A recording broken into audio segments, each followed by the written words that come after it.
Welcome to Casting Friendship, a Dungeons and Dragons and Feelings podcast. I am one of your hosts, Melanie. And I'm joined by... I'm your other host, Kara, joining her. Together we are KaraMel, and we are here with our very beautiful friend, Royal. He's got some hot takes for us. Say hi, Royal. Yep. Hi. I have hot takes. The hottest of takes. The hottest of takes.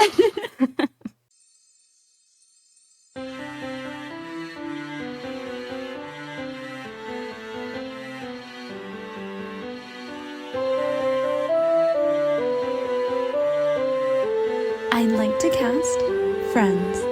Roll for charisma. Royal, tell us, how are you feeling today? Oh man. I had a migraine. Woke up. Woke up at 5 because I went to bed at like 9:30. I've been up. I got feeling kind of lonely because I was up for so long with no one around. So I was a little bit lonely. And then everybody just came online. So now I'm happy because there's people around. So I feel better. Great. And I get to discuss my hot takes. That's really we hope you will feel just a little less lonely after our chat. Yeah, I'm sorry you felt lonely, but I'm glad we live in the world of the internet where people just have to come online. We can all be at home in our homes and not alone. There's something beautiful and we can about that. connect through the screen. Yeah, exactly. It's the best. Wow. Kara, how are you feeling? Oh gosh, I'm feeling a lot of ways today. I feel, well, first and foremost, I'm so tired. My poor puppy got hurt. And so he kept me up all night crying. And he's not a puppy. He's a full-grown boy. And he probably hurt himself wrestling his brother. But yeah, so I'm like sleepy. And therefore, every emotion I've had for the last 3 hours has been exacerbated tenfold. I'm running on fumes. However, I'm feeling very kind of like Royal. I feel like, I'm here online with my friends now. And I feel not alone, and I feel very surrounded by people who care. So that feels pretty good. Yeah. How do you feel? I feel pretty good. I've just been in training at work all week, so I'm ready that it's Friday, and I'm ready to just enter the weekend and get into these hot takes. So yeah, I'm feeling pretty good today. All right, people, that's the last you're going to hear about feelings, because now we're just going to get into opinions. And we might have big feelings about them, but I don't think... I have big feelings about my opinions and the feelings of what my hot takes are. I'm very passionate about these subjects.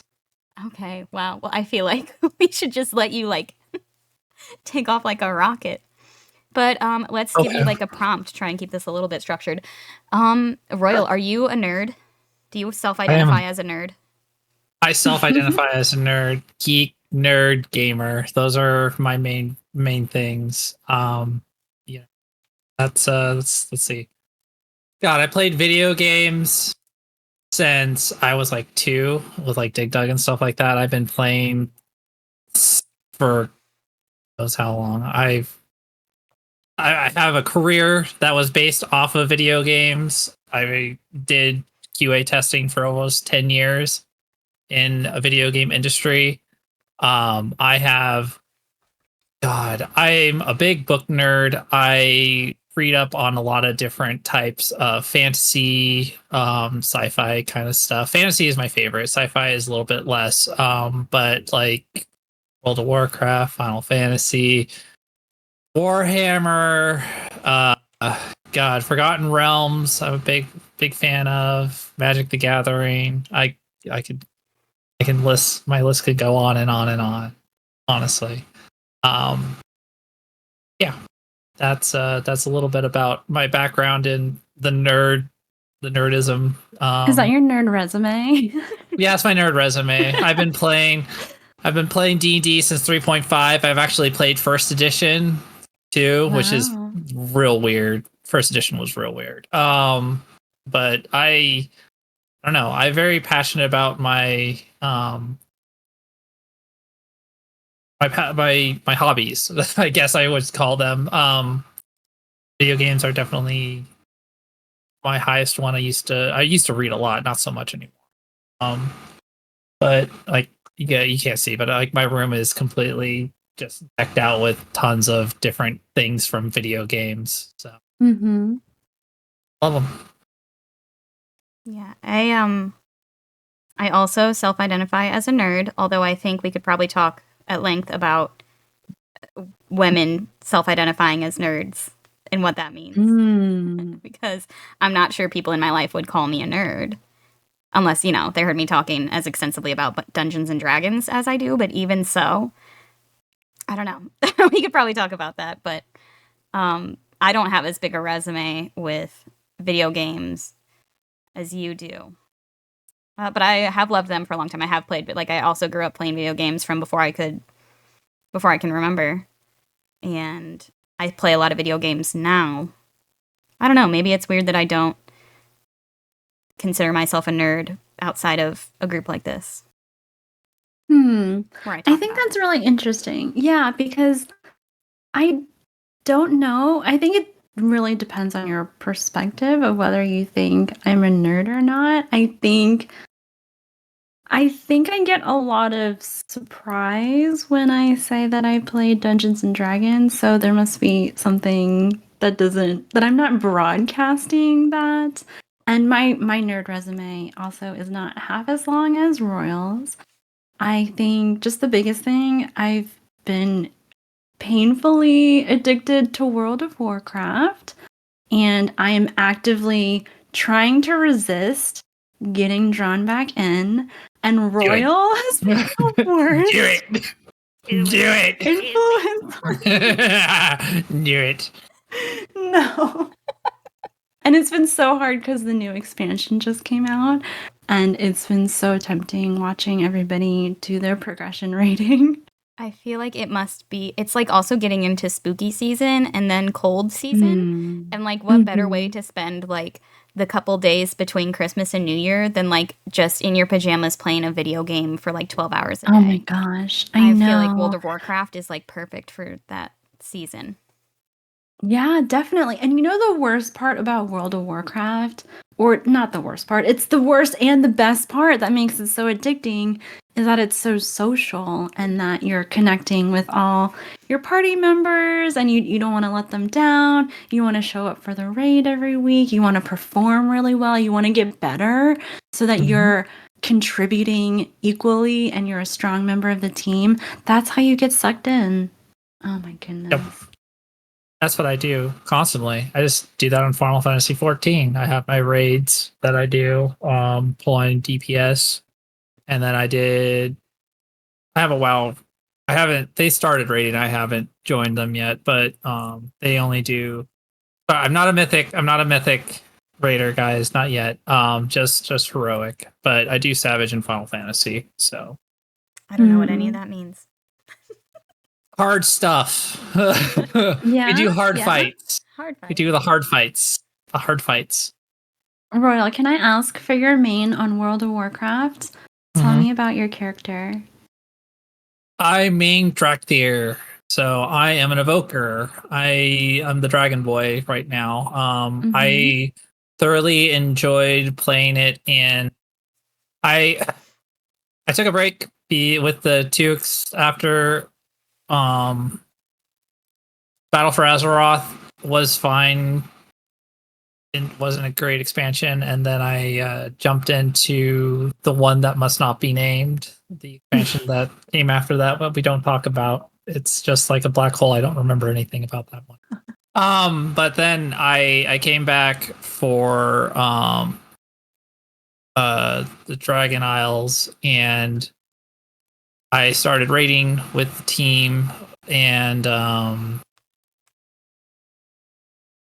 yeah. Heroic is not as hard as Savage, so it's kind of like a break for me because I was doing Final Fantasy Savage fighting. So I went down, and I was like, oh man, these mechanics are so easy on Heroic. I'll just I'll just sit back and relax, and it's great. And yeah, I liked Evoker a lot. Previously, my first World of Warcraft character was I play Horde because I mean Invoker won't tell you what fun I play. I play Horde. Laktar. My first one was Undead Priest. Since then, I've kind of I don't. Same with Final. The problem I have with Final Fantasy is I don't master a class. I like after every tier I just switch to something else. So I'm like, all right, I did this. I'm gonna go to switch to this. So right now I am leveling up my Evoker, but I'm still not 80. I've been lazy. Moving up my pace. But I've also been Final Fantasy 14 rating, and that's been something. Okay. So all right, let's get into it. Tell us about some of your hot takes. Start with the hottest takes. The hottest takes?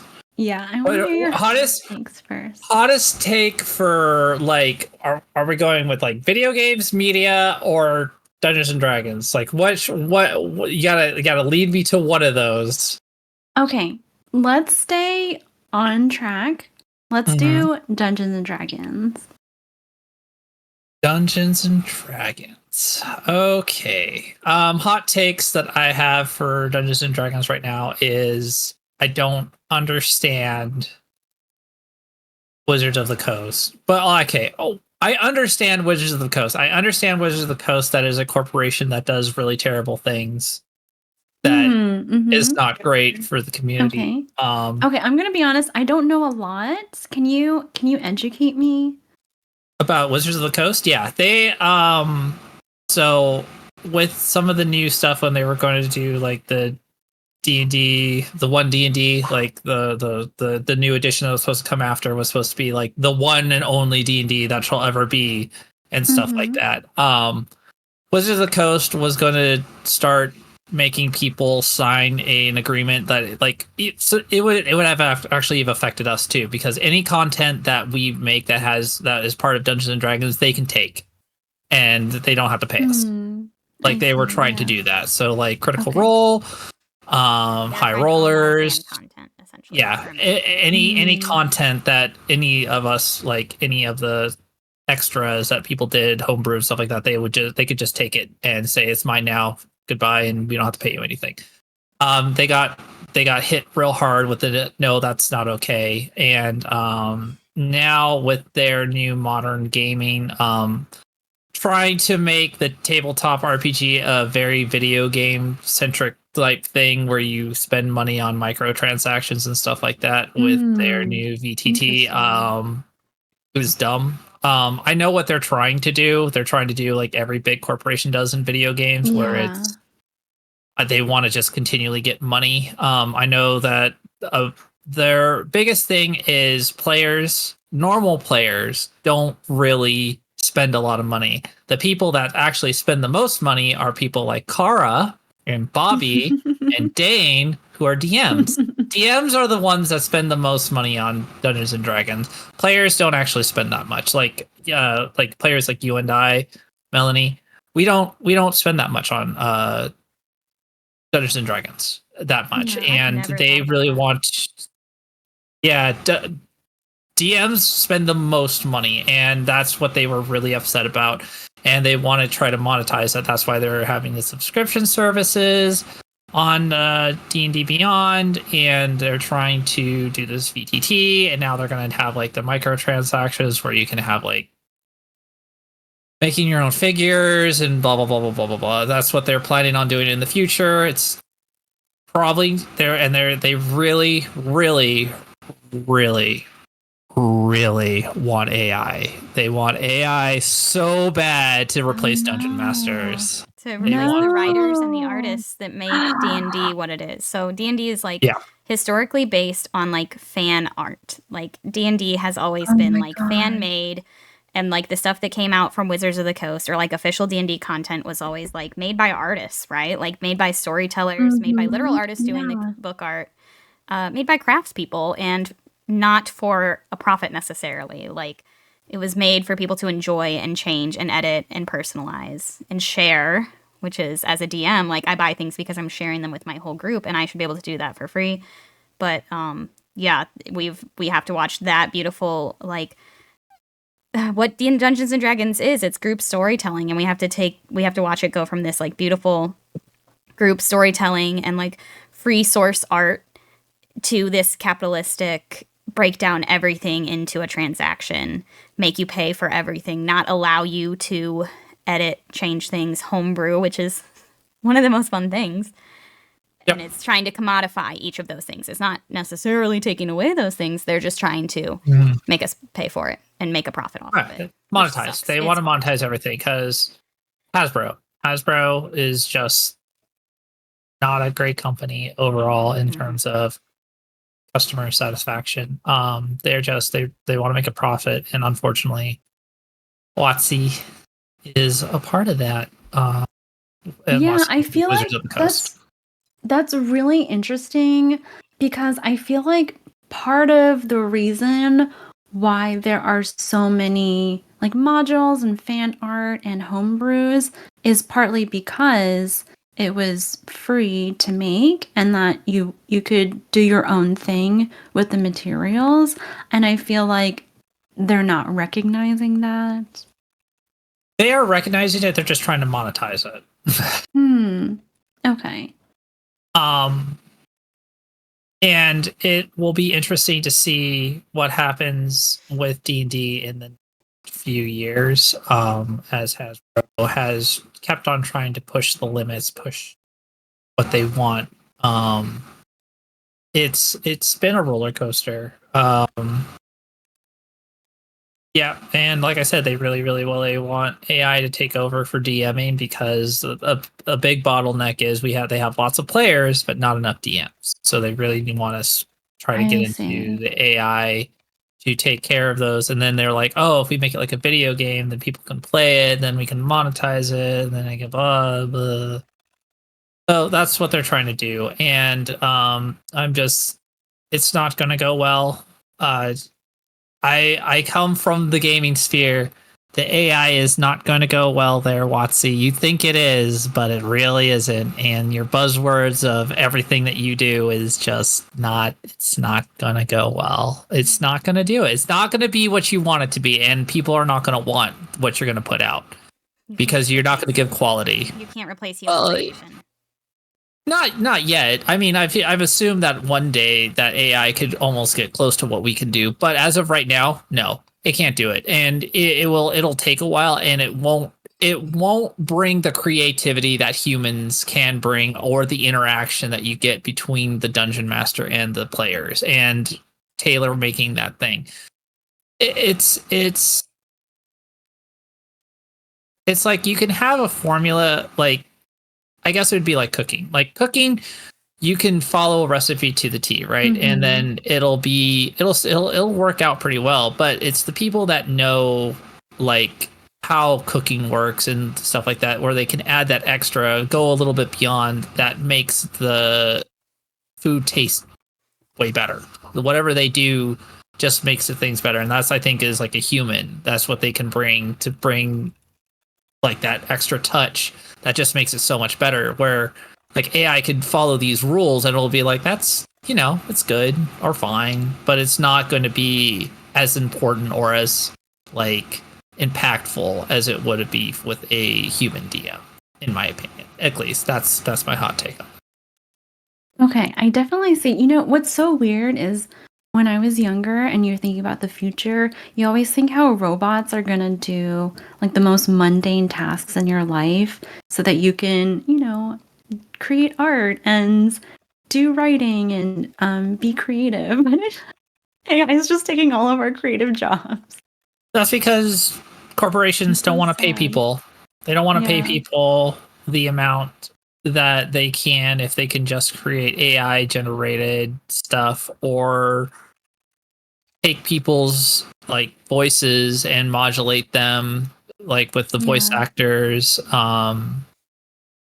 and like even like facial recognition and stuff like that.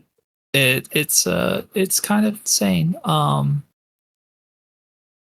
At the point, I agree that AI should make people's lives easier, but it shouldn't take other people's jobs in terms of creativity in the space of like art, in the terms of like I said, art, voice acting, like throwing people's generated stuff just as background characters so that people don't have careers and stuff like that. I don't think that that's what it should be used for.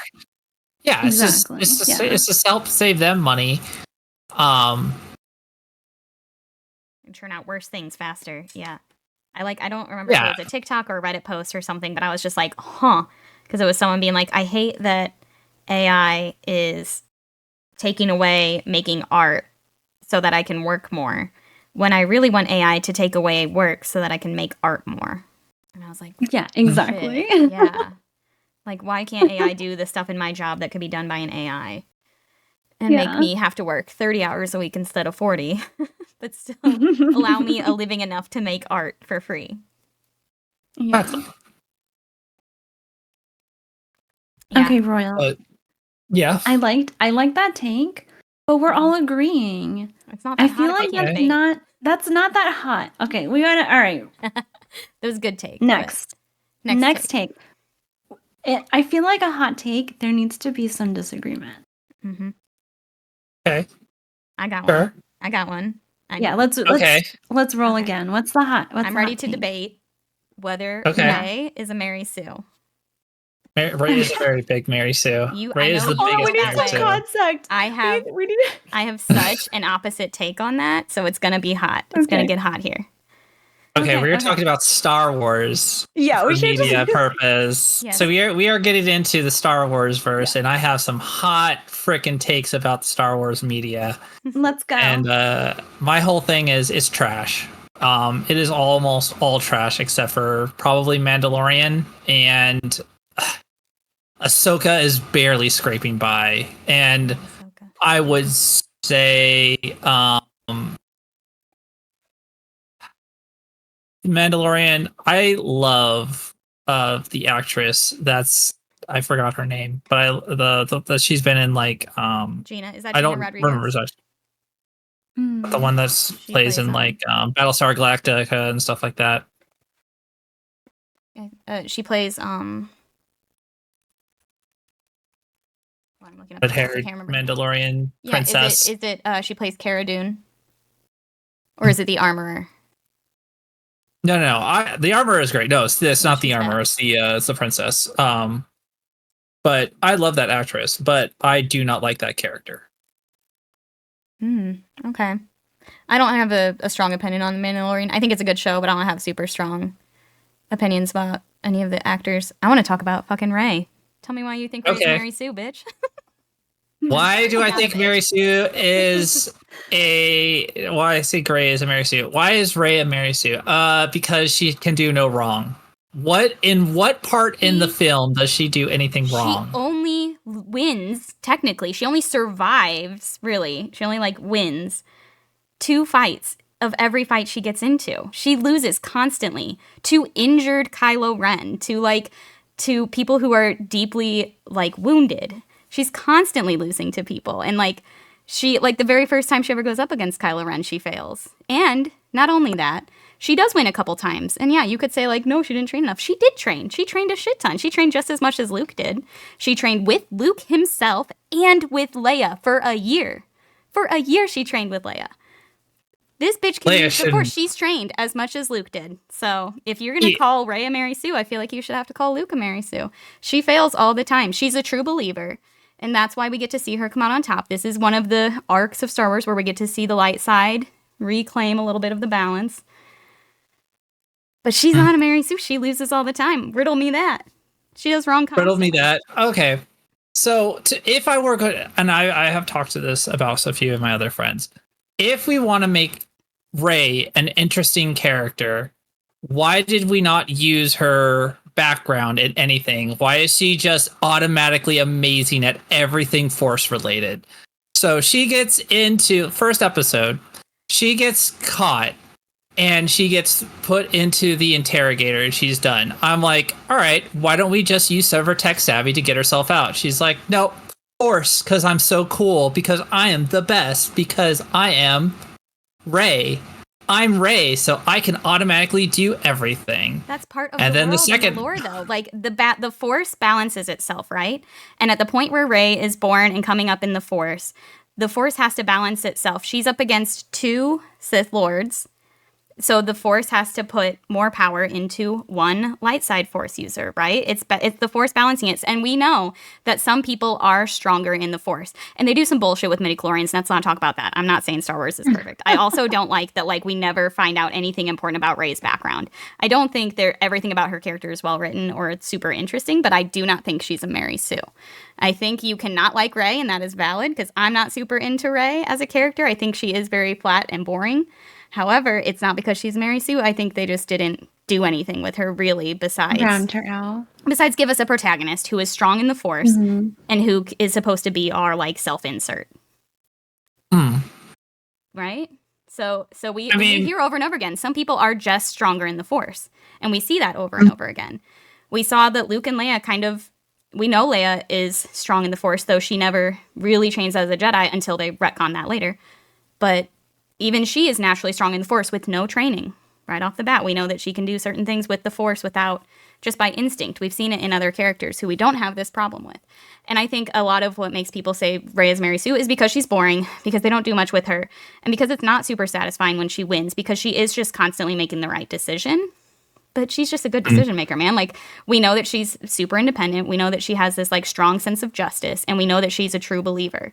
Knowing those 3 things about her, she's going to be, like, just the perfect person for light side. Sometimes someone's just politically aligned with the group they join. And so she is just the light side incarnate. Not exciting, because she doesn't show us any of the gray and the dark areas. They try. They're like, oh, her and Ben, whatever. Yeah. But technically, she's not light tested, side. Really, except for that. She's not. She's technically not light side, though. Because the reason she isn't light side, because all light side, if we're going off of the main thing, is all light side is completely no emotion. Like, that's the whole thing about light. Yeah, light side is, so there's the creeds. Kids away. They're like, you can't have personal connections. Correct. There are 2 creeds. There's the dark side creed, and then there's the light side creed, and then there's also the Revan's creed, which I think is the best one. But light side is your emotions can give away into the dark side, so there's no emotion. You cannot have any emotional attachment. Stoic? Yes, you have to be stoic. You cannot fall in love. There has to be a balance. The whole of Star Wars is about finding the balance between being so stoic, being uninvolved emotionally, and being involved emotionally, and embracing your human nature. And how but it's light side can't do that. Every single arc of Star Wars is just this scale tipping one way or the other, because people are leaning so far on both sides. Like, the reason the Jedi Order falls is because the light side isn't correct either.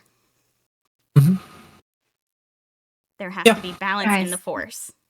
So there has to be a balance. Cosmic scale of good and evil. But it's not about good and evil. It's just about 2 extremes. Yeah. So the light side needs to be, it is about giving yourself to the people. It is about doing what is right, not having emotional attachments, not falling in love. It is about giving yourself fully to the light side. So being completely selfless. Are you like a nun? Yeah, pretty much. Like you're not far off. The Jedi. They are. I understand. Yeah, they are mediators. It had to fall. The light side was too powerful, and they were in itself corrupt at that point, because they were. I would say that the light side wasn't even that strong compared to what Jedis of the past. When we start talking about what Jedis and what Sith could do back in the past, it's crazy what they were able to do, and what knowledge and power has been lost from the light side and the dark side. Yeah.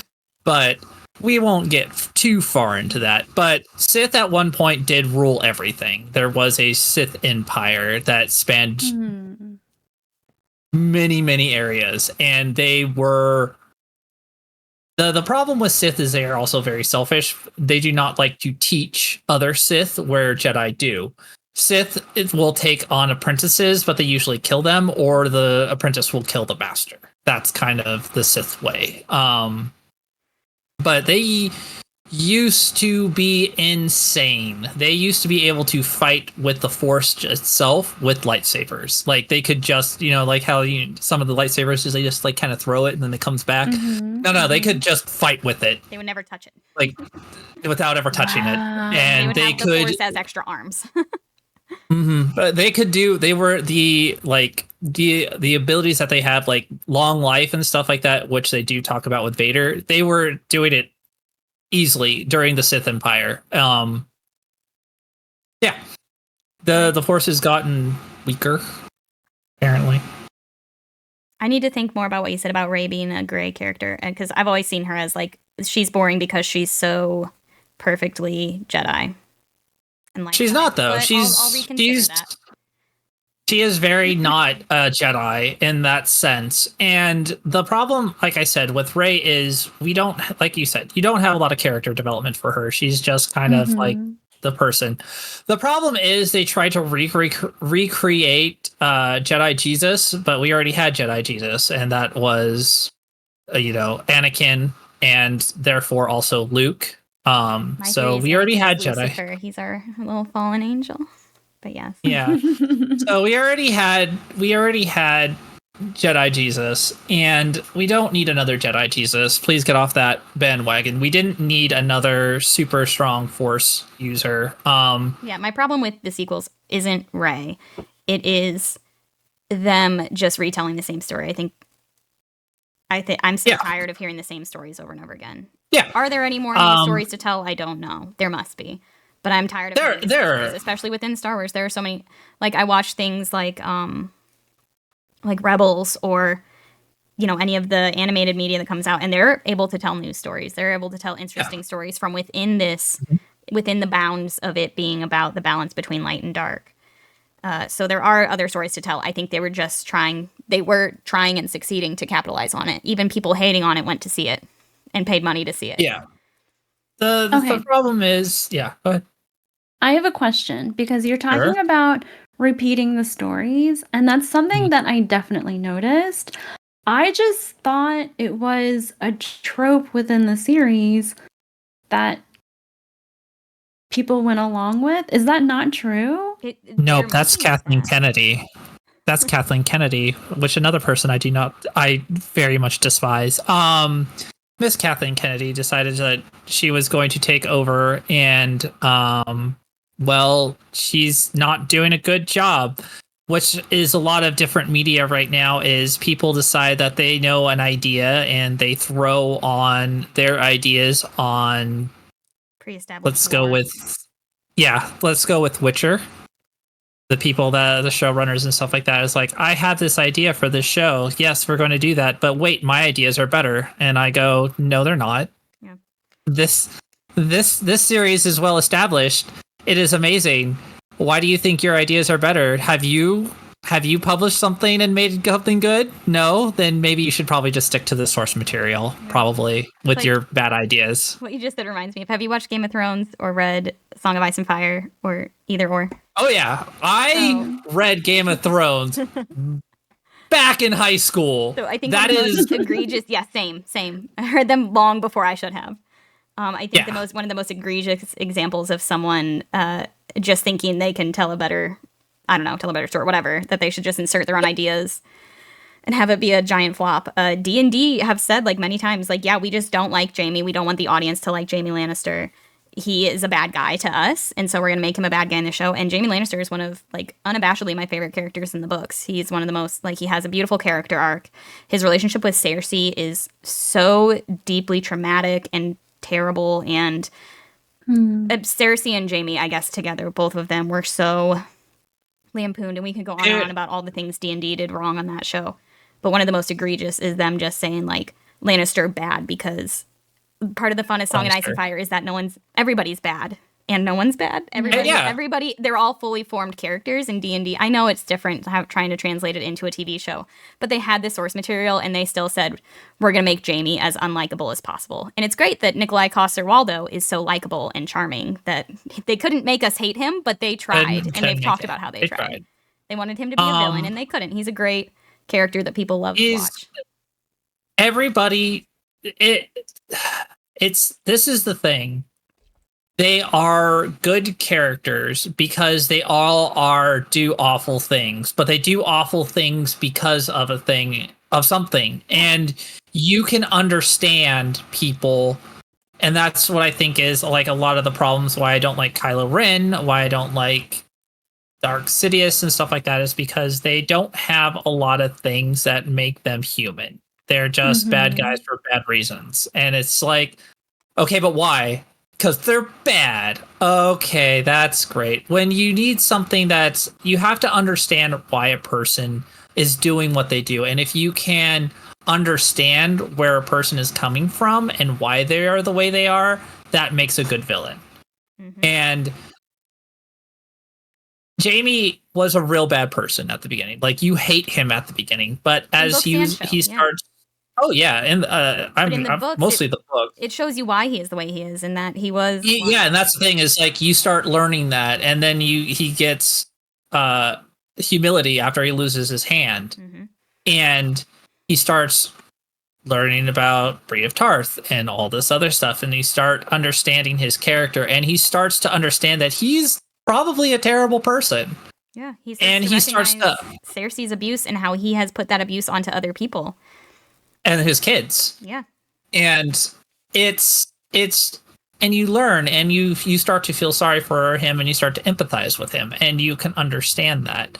But yeah, Game of Thrones is no one's really good. No one's a really good person. Everybody's kind of terrible. And that's the beauty of the novels. Yeah. I hate Sansa. Okay, that's a hot take. Why? I love Sansa. I like this take. Guys, I only watch the show, so you're going to explain things to me. Tell me about Sansa and why you don't like her. Because she's so childish. Oh, she's just who makes mistakes and whines and cries all the time. She just doesn't stop. Have you thought about that? She's a little girl who watches her father get beheaded by her fiance. Yeah, but Arya takes it. She's Arya. I would raise that Arya gets it worse and still comes out better on top. Sansa is she's just such a princess, but she's such a bad princess. She was made to be a princess. She's a commentary on the gendered roles. I know that. But I still. I hate her. I just hate her. Yeah, they made you hate her.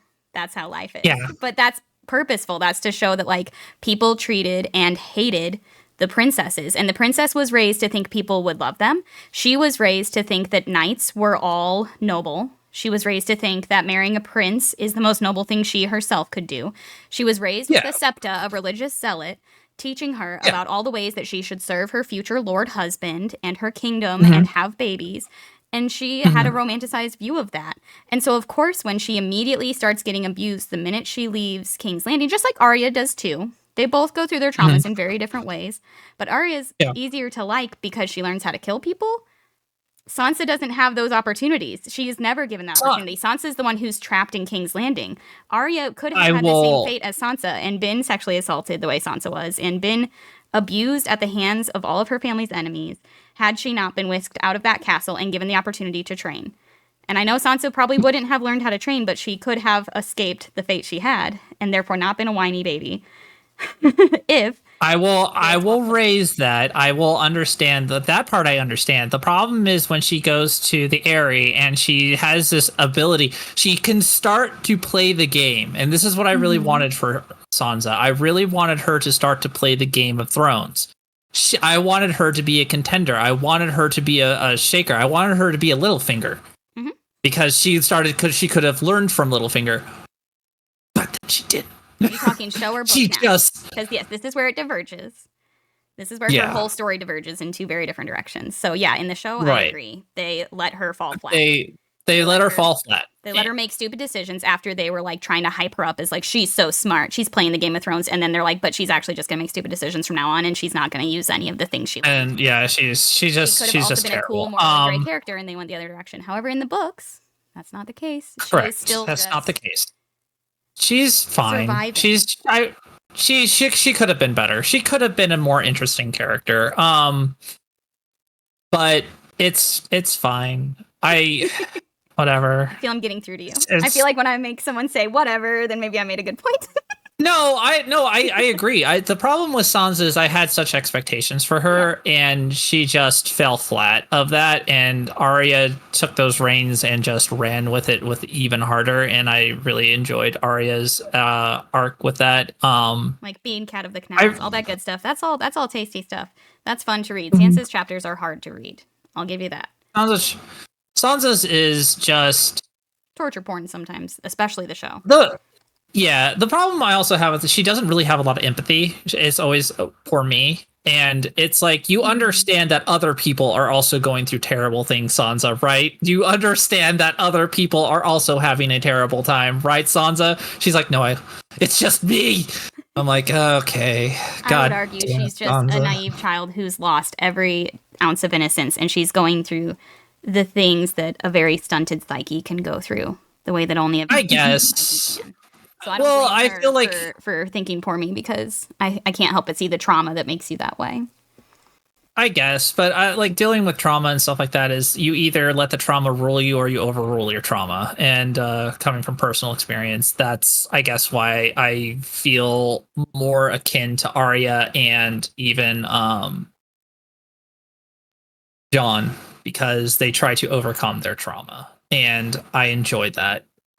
Maybe not always in the best of ways, but at least they try. See, I think Sansa. I'm going to keep arguing. I think Sansa has not yet in the books, and the show is over, but I don't think in the show, I'm not even going to talk about show Sansa. That makes me mad. She makes me mad that they fucked her up there.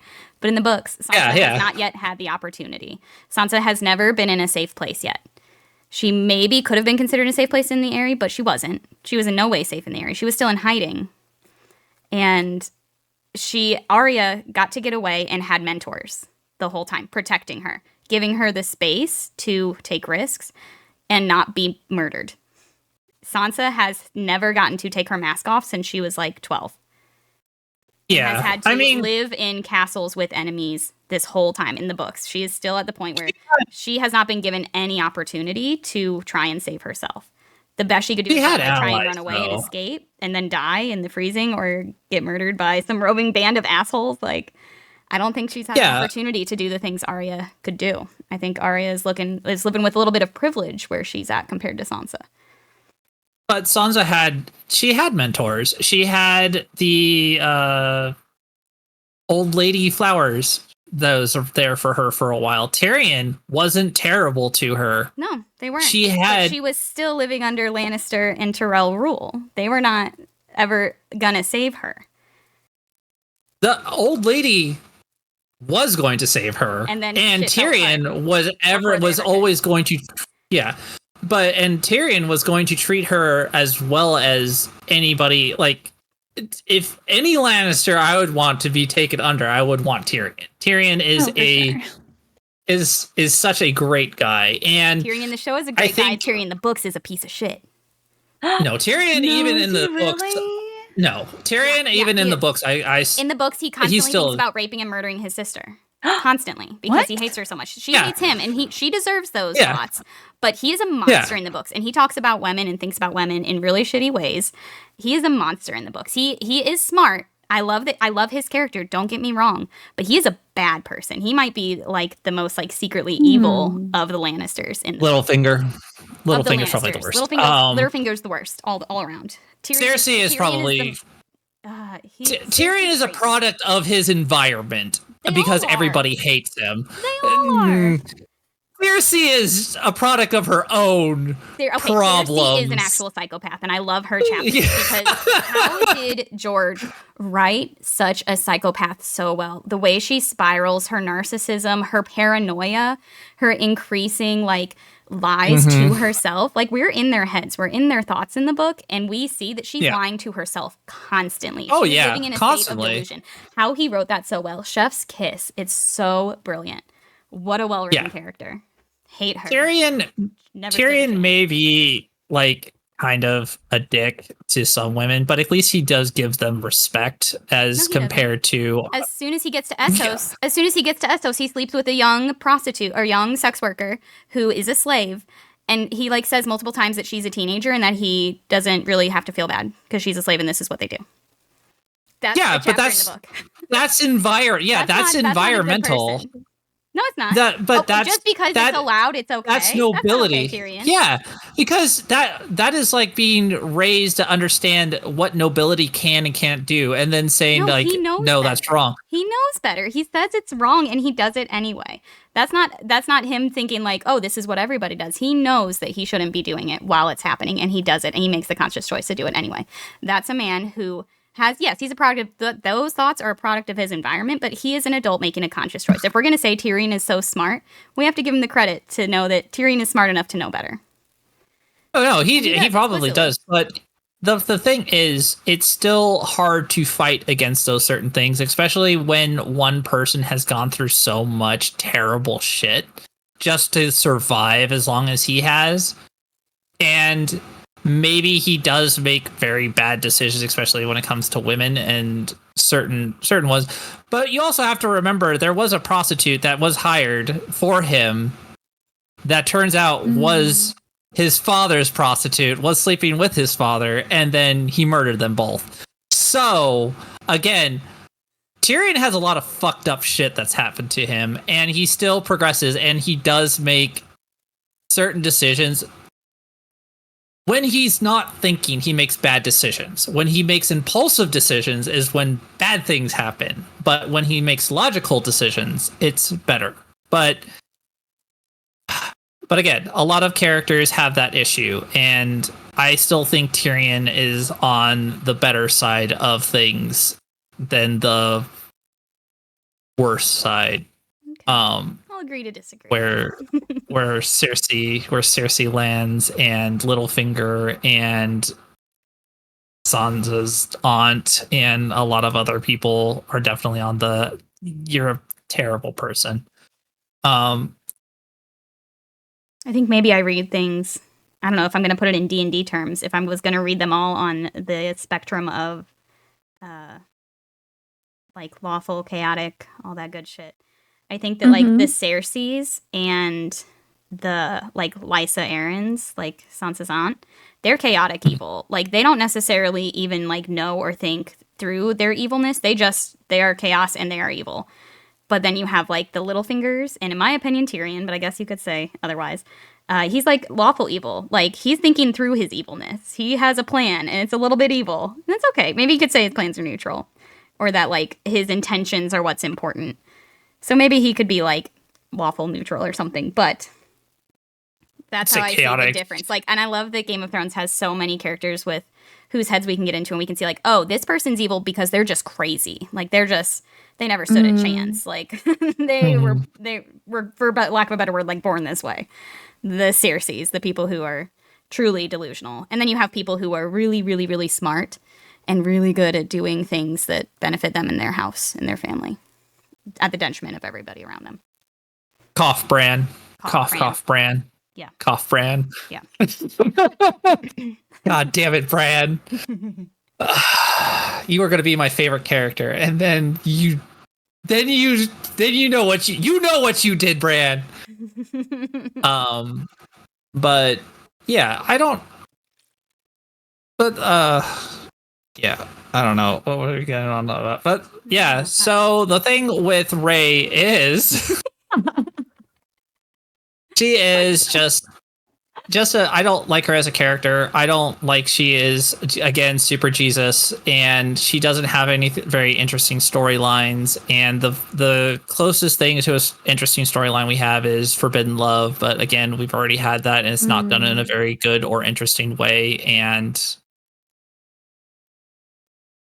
I agree. Okay. And I get you to concede that she is not a Mary Sue. All those things are true, but that does not make her a Mary Sue. Because if we define Mary Sue as like a character who is typically a woman, but who is like unearned perfection, that she is not that. She's no Wesley Crusher. She's pretty. I don't know about that. Rusty Crusher is just the guy that was in Star Trek that was just super good at everything. I graduated with honors. I get to become a superhuman being. I get to do all these things. Cause why? Cause I'm Wesley Crusher. Gross. Even when he like accidentally does even stuff, when and he just fails, accidentally succeeds. Yeah, it's so even when he annoying. fails, he succeeds. And I feel like Rey does the Oh. exact same thing. Is even when she fails, she's succeeding at some point. And I feel like that's why she's a very big Mary Sue, in my opinion. And I feel like a few other people that I've talked to, they also feel like she's a very big Mary Sue in those types of ways. She is definitely a flat character. She feels like a Mary Sue, not as much as Captain Marvel, but she is a Mary Sue. Captain Marvel, the first thing they ever did with a solid female character is Agatha All Along. I love Agatha All Along. If you were going to call Captain Marvel, you could say she's a Mary Sue. I would say every woman Marvel has been a Mary Sue. Every woman Marvel has shown. Is that what I just said? Regardless. Yeah. Up until very recently. Yeah, Scarlet Witch definitely is not a Mary Sue, and I would say so. They couldn't have made her one if they tried. Yeah, so, and that's the thing is Marvel, Disney, Star Wars. So we're just gonna go down just with Disney. Disney is trying to put this agenda, which I don't really like too much, throwing characters at us that are supposed to be good. Like they're like, you should like this character because they're females and they're strong and they're great. Don't you like them? And then we go, no, we don't like them. We are actually pretty awful. And they're like, that's because you're a misogynistic male. And I'm like, I'm a white male, sure. I'm a gay white male, and I still hate them. And I even hate certain things that if you just throw something on there like it's a gay sticker, and then I just go, okay, what does that have to do with anything? You're upset about pandering, which I would argue means you're not mad at Captain Marvel. You're mad at Marvel for pandering to using Captain Marvel as a vehicle. They wrote a bad character. They wrote that shit. She is exactly like that. Like strong woman, super like lesbian vibes, even though it was very like straight gazy, male gazy. And listen, I like Brie Larson, so I don't see the problem with her, so I don't have that perspective, but Captain Marvel is pretty boring. They've written her boring. That was their first attempt to like appeal to women, and it fell flat. It did not work. And they've fixed it since. I love Scarlet Witch. I didn't like Natasha Romanoff at the beginning, but I really love the Black Widow movie, and I love her sister being involved now. I love the character arc that happened there. And I am super into the TV show, the women in the TV shows that they've done these last couple of years. So they started off, they were falling very flat with the women for most of what they've done, and they're starting to correct. And as a gay woman, I'm excited that they have actually started to. It seems to me like watching Agatha All Along, that show is written by, if that show is not written by women, if not gay women, then I don't believe it, because that is a show for the girls. It is the show for the female gays. And I mean that GAYS. And I would say Agatha All Along is just good just because it has good storytelling so far. But what I will say with Brie, to accomplish with female forward movies yet up until correct. Now. So the problem I have with Brie Larson is she is a mediocre actress at best. She played really well in Scott Pilgrim. Also, by the way, can we just talk about how amazing Scott Pilgrim is? Because it has Superman, Captain America, Aubrey Plaza, Captain Marvel, and like they had Aubrey Superman, Plaza, Captain Anna America, Kendrick, the girls. Yeah. Oh yeah, that was. Well, great. they had Chris Evans and I forgot the other, and Superman. He played the vegan, but they also had Punisher in there too, which was the vegan police. So we love. That's a great movie. Yeah, it's a great movie. Everybody loves it. But comic to movie. The problem I have with Brie Larson is she tries to throw herself into things, and then she's like, "I'm amazing," and then you're like, "No, you're not really." And then she gets mad when people don't agree with her. Do you know the story of how her and She-Hulk threw a fit because their scenes got taken out of Deadpool? Is there video firsthand accounts of them throwing this fit? Because I want to watch that. Because I love the actress.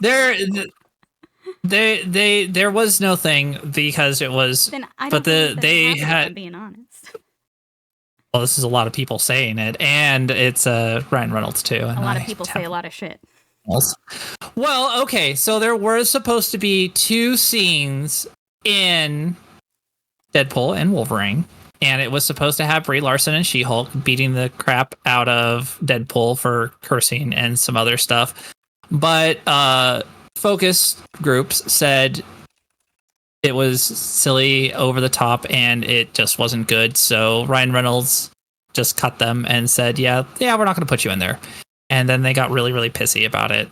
And She-Hulk actress doesn't really have any legs to stand on because she's kind of terrible. But Brie Larson also threw a fit because of it. Because the problem I have with Brie Larson is she's just very full of herself, and she feels like she needs to.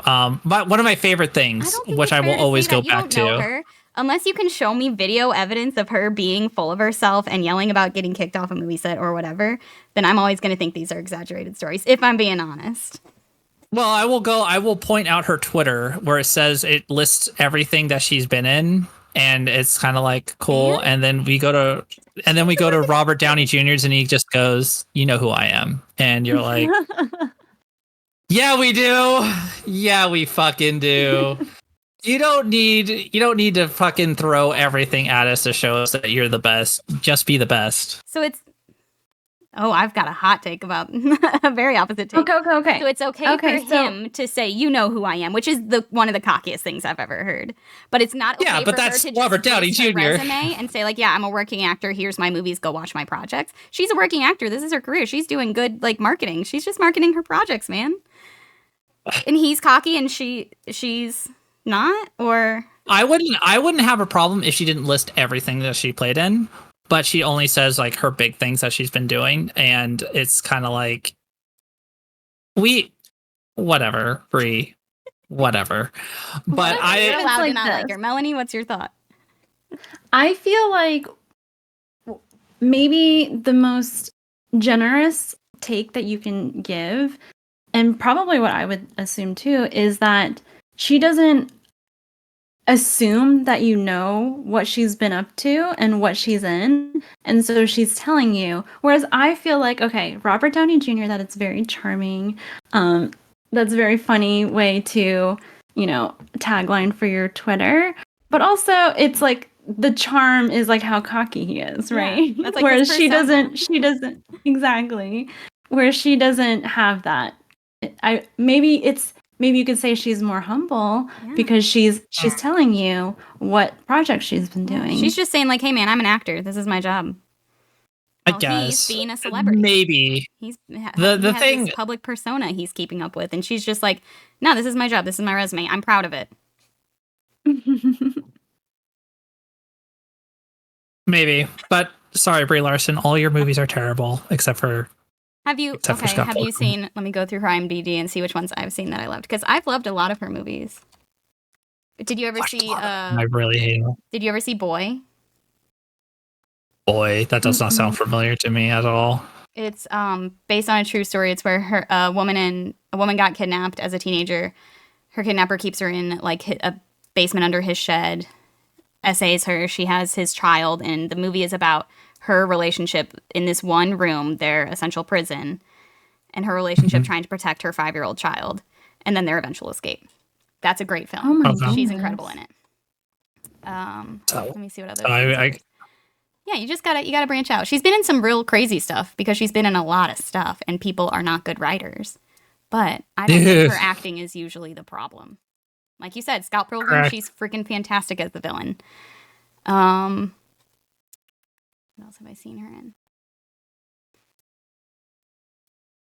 She's been in so much stuff, my goodness. Ooh, Unicorn Store is a great movie. Love that.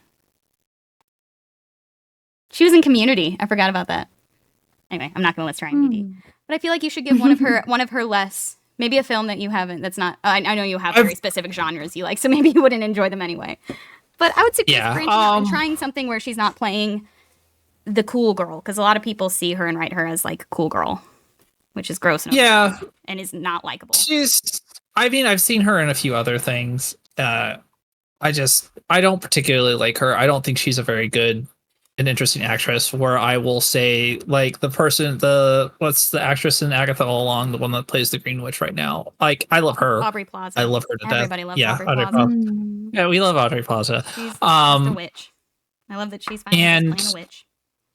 There are female actresses that I really, really enjoy, and I always feel bad for the like certain when they're in bad roles. Like we can talk about Borderlands right now and how terrible that movie is, and oh god, what's her name? The one that plays a siren, and I love that actress, but I was like, why the fuck did you choose her? I haven't seen that one yet. Don't watch it. You save yourself. That's what I thought. Don't seen the previews. Don't I was even. Like, oh, that's not. I'm not the audience for this. Yeah, I haven't seen it either. I love Borderlands. Yeah, so that's not. I love Borderlands. Kate Blanchett. I love Kate Blanchett. Kate Blanchett. But why the fuck did they put her in that movie? Yeah. I don't know. I really don't know. But I don't know. I feel like this is another also if we're getting into other media and like video games, how they are throwing female leads into stuff and they're not good female leads, and it's just yeah, so like we're gonna do a Star Wars again. Star Wars Outlaw, KVS, terrible. I don't know. Terrible. I haven't seen all the Star Wars media, I'll be honest. So Star Wars Outlaws is about this up and coming, what are we going to call her? Thief? We'll call her a thief. Okay. And she is going to be in a video game, and she's really not interesting. They also for some reason, which is another weird thing that video games are starting to do, is they're starting to, I don't know, manify women, so they make them have these like really weird facial structures, and it looks really weird and really dumb. They did it with KVS.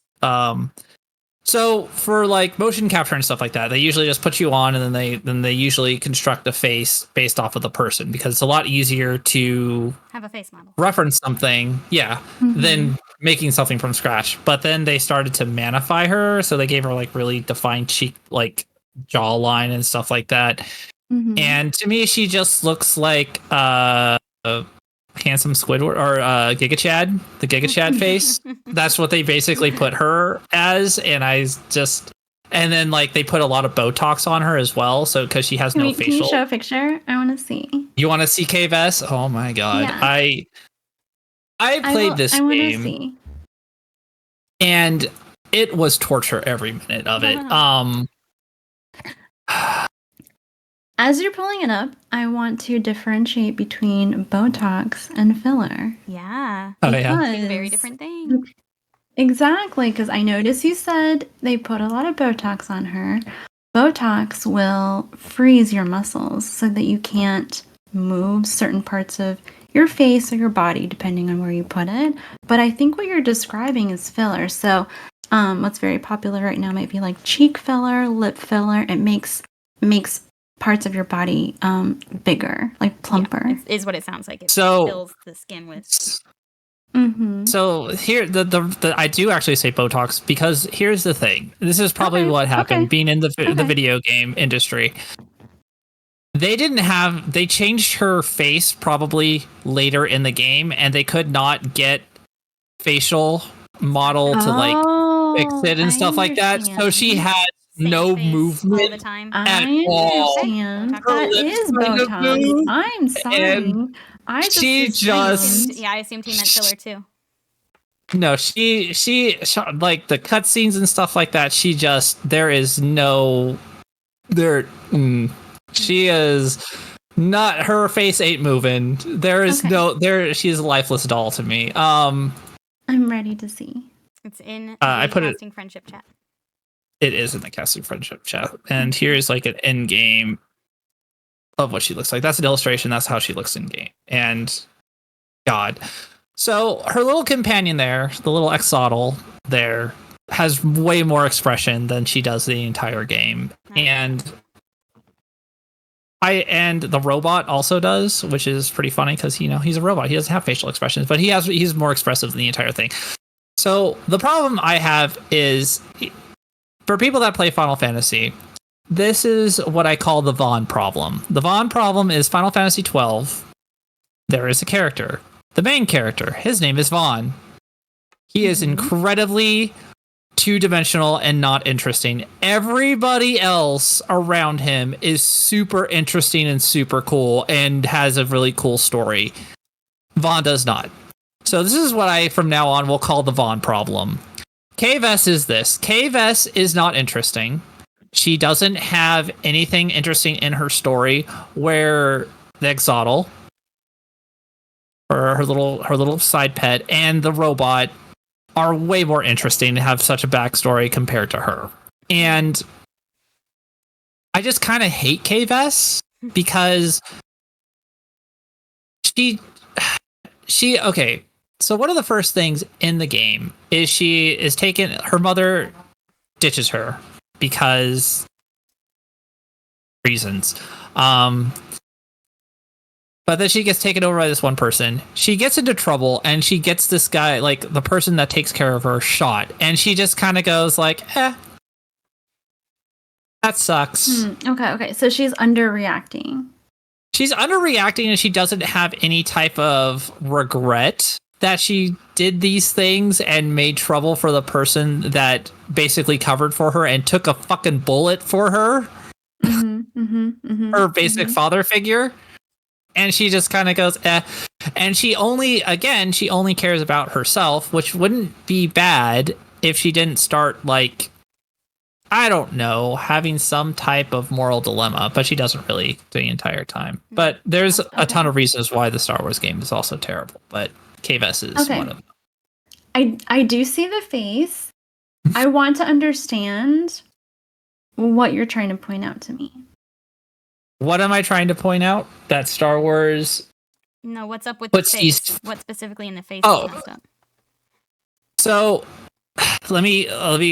I'll give you another image. The voice, the motion cap girl compared to her. So maybe I need to see a GIF of her. Let me see if I can find a GIF of the her face not moving thing. Because that would be disappointing. But this doesn't read as a masculine face to me. But let me see the real actress. I will say, just from these two images, the first image is more neotenous, so it's like more childlike, whereas I feel like the second image is more of an adult face.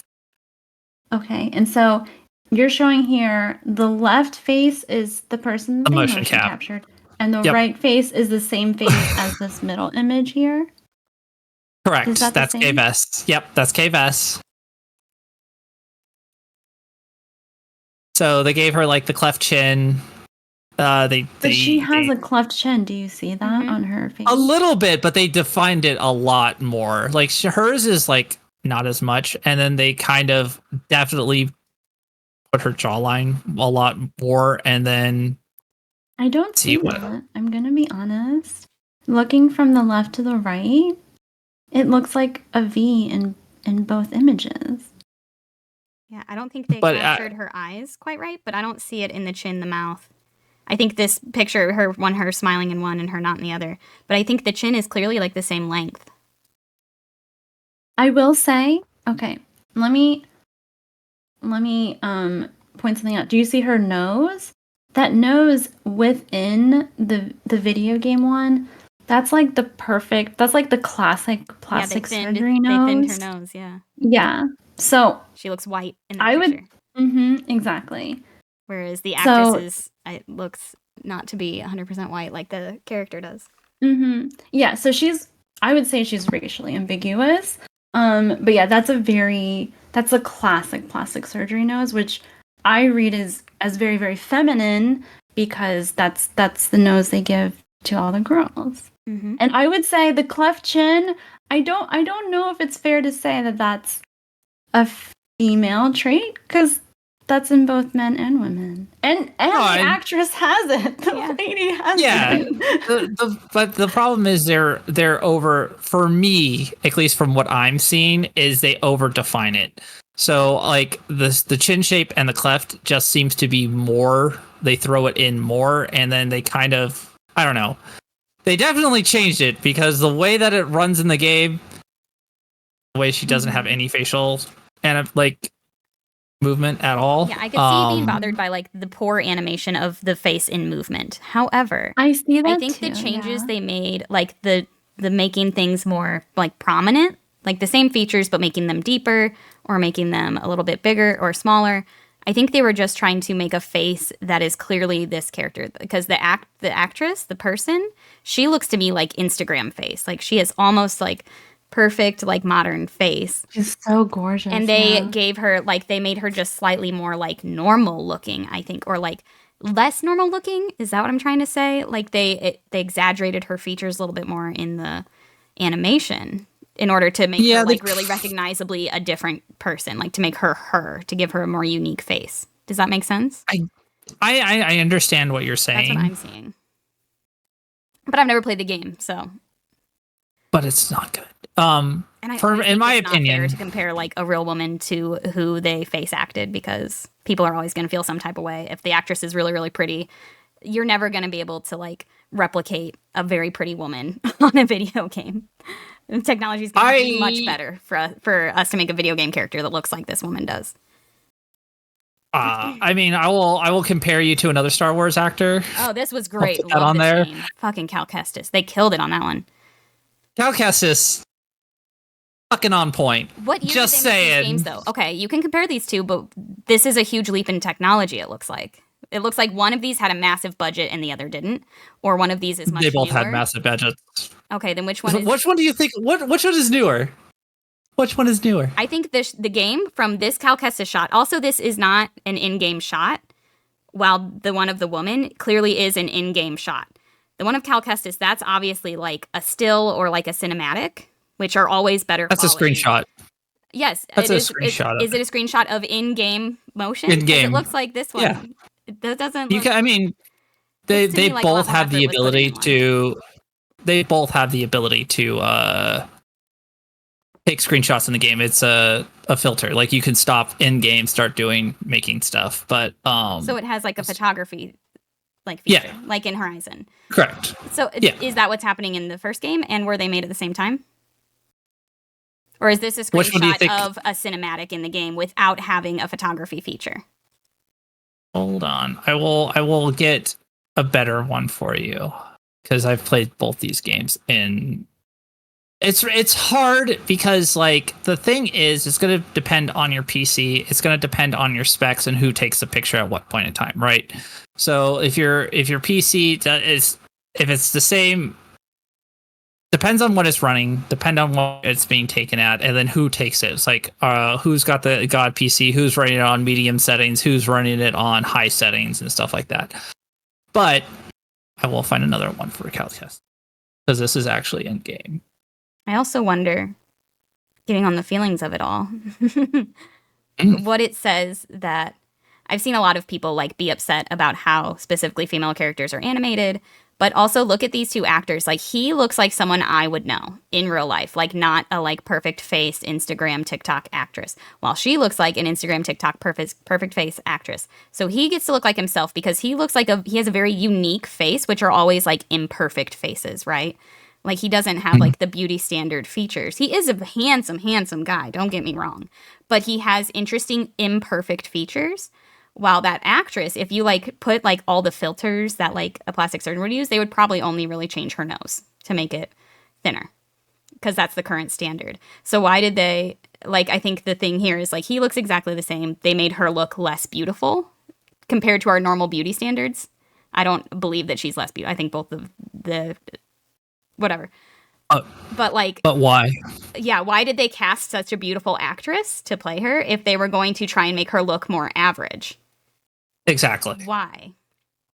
If they have the technology to just use a normal person, if they want it to be like a self-insert and be relatable, because they're just like a guy. He looks like he's just a guy. Like it's believable that he was just, working on on the shipping docks. He could be that. Crazy. But she's an actress. Hot. I think he's beautiful. But his, like, he doesn't have... Is she hotter than him? No, I don't think so. I think he's hotter than her, but I think she has the beauty Definitely standard hotter more than than her. he does. Oh, okay. Right? Like if we're just Okay. talking about beauty standard metrics. But Okay. which game do you think came out first? Outlaws I'd say or the other one? I think Okay. the last one was first. I feel like you're right? tricking Or was me. it the first I will one? fall into the trap. I feel like the top one looks earlier. The top one looks earlier. Is it more recent? It is. And are these shots from the yes. first game or the second game? These would be for the second game, but you have to also remember that is 2 years old now. And so this one, the top game, just came out like in the past year?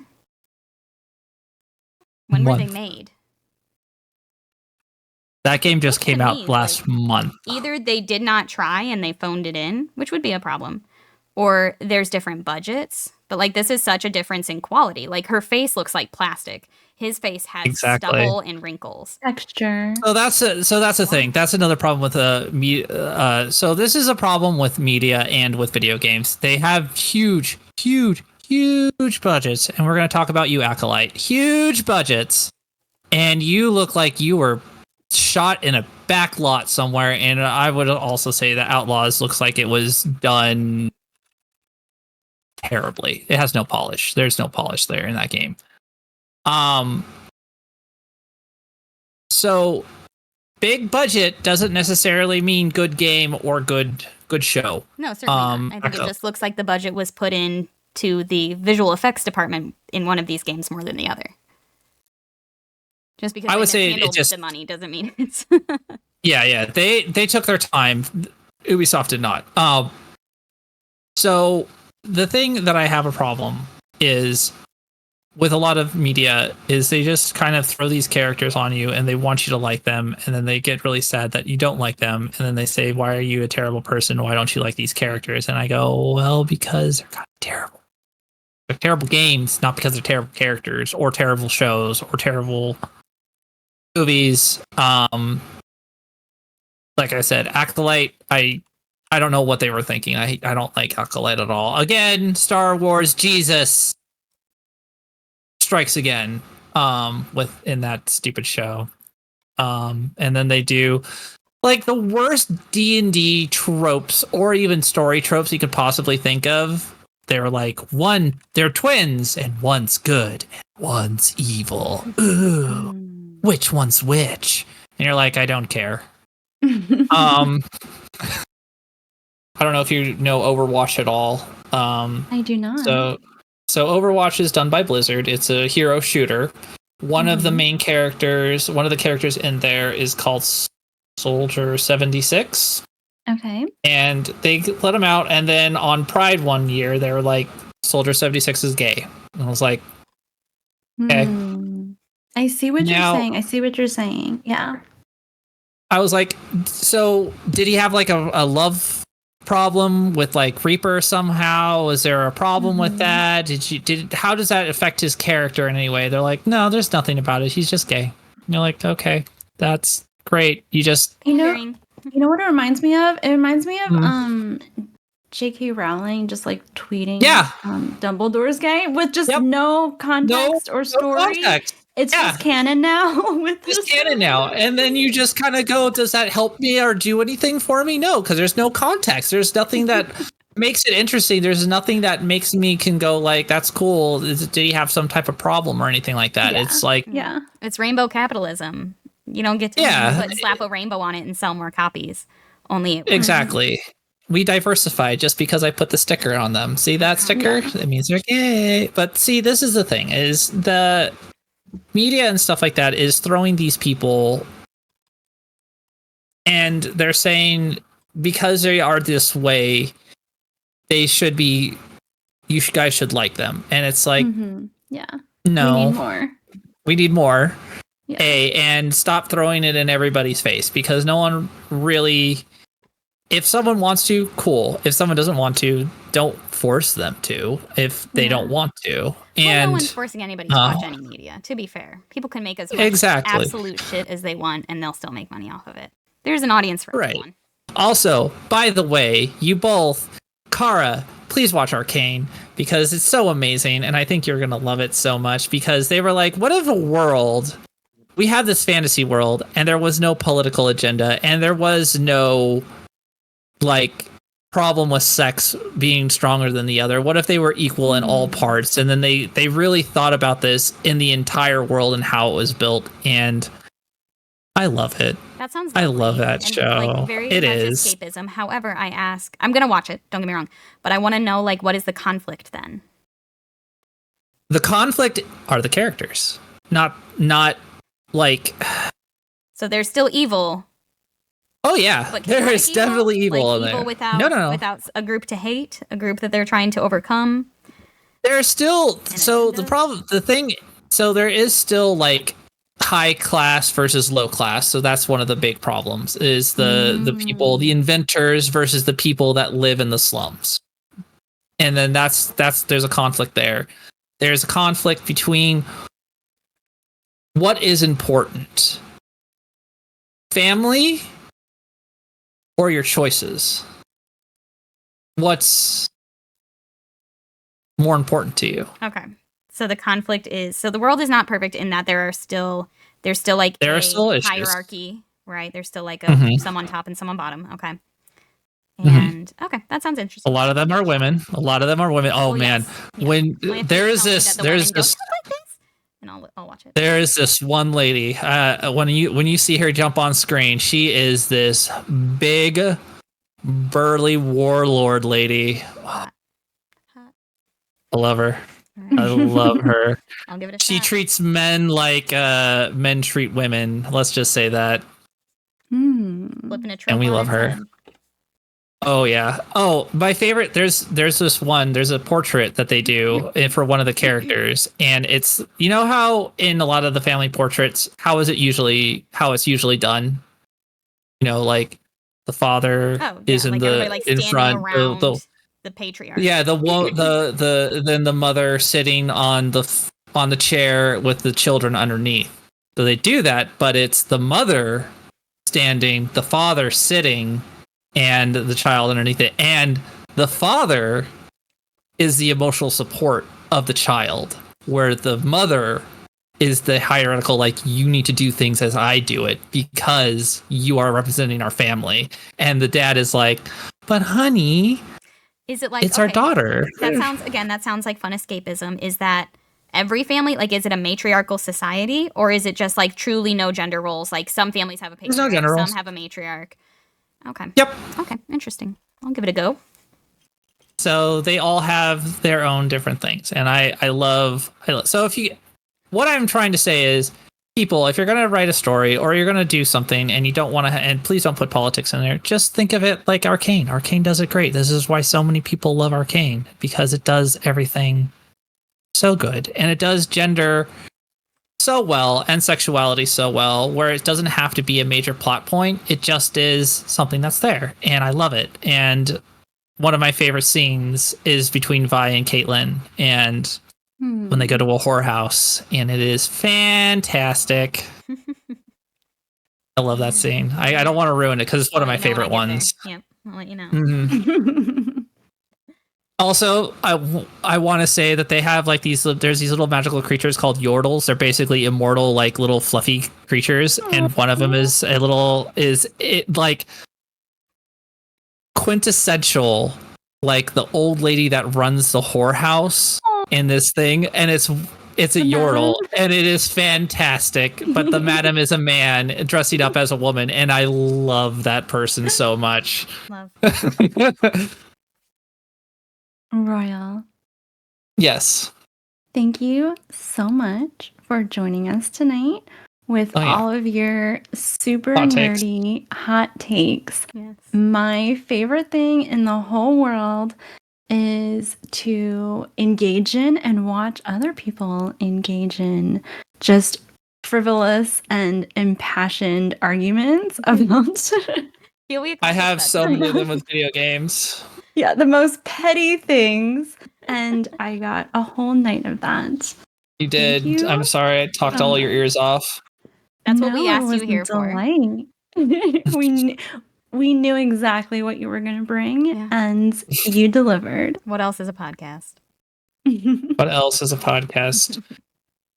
I just hope my last thought is I really just hope that video games and media just go back to being good at the point of just being a good media and good stories. That's what I really want. I don't want agendas. I just want stories, You right? heard it here I want first, good folks. Royal stories. thinks we should make video games great again. Yes, please make video games and movies and shows good again. I miss them. Not through AI, not through an agenda. Please just make them good. Just make a good story with I good really miss characters, them. please. That's all. Yeah, I really miss them. Can I have them back? I want my Adventure Times. I want my Stephen Hughes back, please. Well, I hope we're all feeling some type of way now. Time to bid the podcast adieu. Have a good one. Unless you're Mary Sue. Yep, in which You case, can go fuck yourself. they'll make mistakes. Don't be a Mary Sue. Don't be a Mary mistakes. Sue in your D&D games. Don't be a Mary Sue in your D&D games, kids. Or if you're like always That's what I'm trying to perfect, tell you. tell us how you do it, please. Good night. You lie. Good night.